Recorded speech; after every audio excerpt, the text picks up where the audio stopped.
ஓம் சாந்தி. எல்லோரும் குஷியாக இருக்கிறீங்களா? ஸோ முரளி ஒரு சிலருக்கு பயங்கர சந்தோஷமாக இருக்கும், ஒரு சிலருக்கு போர் அடிக்கும். ஸோ நிறைய பேர் நான் 2 வருஷம் கிளாஸ் கேட்டேன், 3 வருஷம் கிளாஸ் கேட்டேன், சொன்னதே தான் பாபா சொல்லிகிட்டு இருக்கிறாருன்ட்டு விட்டுட்டு போனவங்களாம் இருக்கிறாங்க. அது போர் அடிக்குது அப்படின்ட்டு.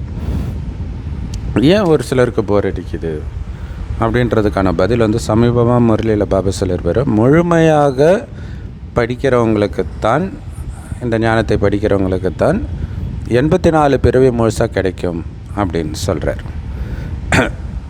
ஸோ அப்போ எவ்வளோ போர் அடித்தாலும் கஷ்டப்பட்டு படிக்கணுமா? அப்படி அர்த்தம் கிடையாது. 84 பிறவி எடுக்கிறவங்களுக்கு இது போர் அடிக்காது. அது எப்படி 84 பிறவி எடுக்கிறவங்களுக்கு இது போர் அடிக்காது அப்படின்னா, இப்போ நமக்கு மற்ற மதத்தின் விஷயத்தை சொல்லும் பொழுது போர் அடிக்கும்.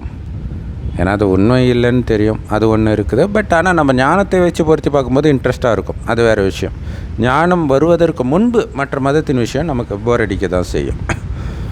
அதே மாதிரி 84 பிறவி எடுக்காதவர்களுக்கு இது ஏன் போர் அடிக்குது அப்படின்னா, இது அவங்க கதை கிடையாது. இல்லை நம்ம கதைனா தானே நமக்கு இன்ட்ரெஸ்டாக இருக்கும். இல்லை இது நம்முடைய கதை அல்லது என்னுடைய கதை, அதில் அசைக்க முடியாத நிச்சய புத்தி இருக்கும்போது அது போதையை கொடுக்கும். அப்போ என்னுடைய கதையை என்னுடைய அப்பா என்கிட்ட சொல்கிறார். அந்த நிச்சய புத்தி இருக்கிறவங்களுக்கு போதை இருக்கும், படிக்க படிக்க போதை இருக்கும். ஒரு நாள் முரளி படிக்கலைன்னா பைத்தியம் பிடிச்ச மாதிரி இருக்கும். ஸோ அது 84 பிறவிகள் எடுத்தவர்களுடைய அடையாளம்.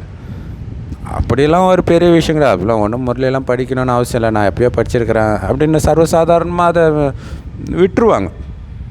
அல்லது அப்படி கேள்வி பதில் படித்தோமா, தாரணி பார்த்தோமா, வரதான ஸ்லோகன் பார்த்தோமா, நிறைய சென்டரில் இப்படி பண்ணுவாங்க.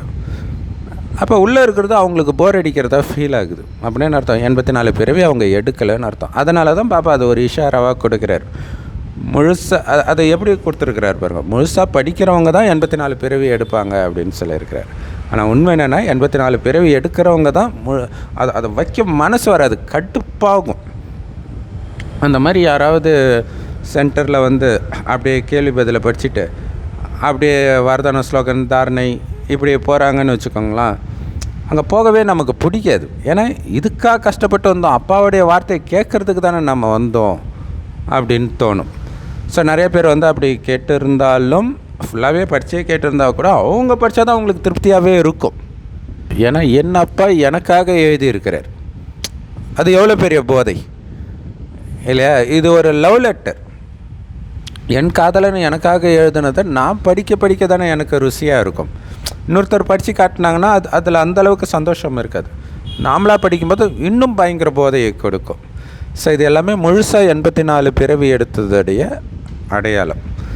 ஸோ முரளி போர் அடிக்குது, முரளிக்கு அவ்வளோவா மரியாதை கொடுக்கல ஒருத்தர் அப்படின்னா அவங்கக்கிட்ட விலகி இருக்கிறது நல்லது. ஏன்னா அவங்க 84 பிறவி எடுக்காதவர்கள் அப்படின்னு புரிஞ்சுக்கணும்.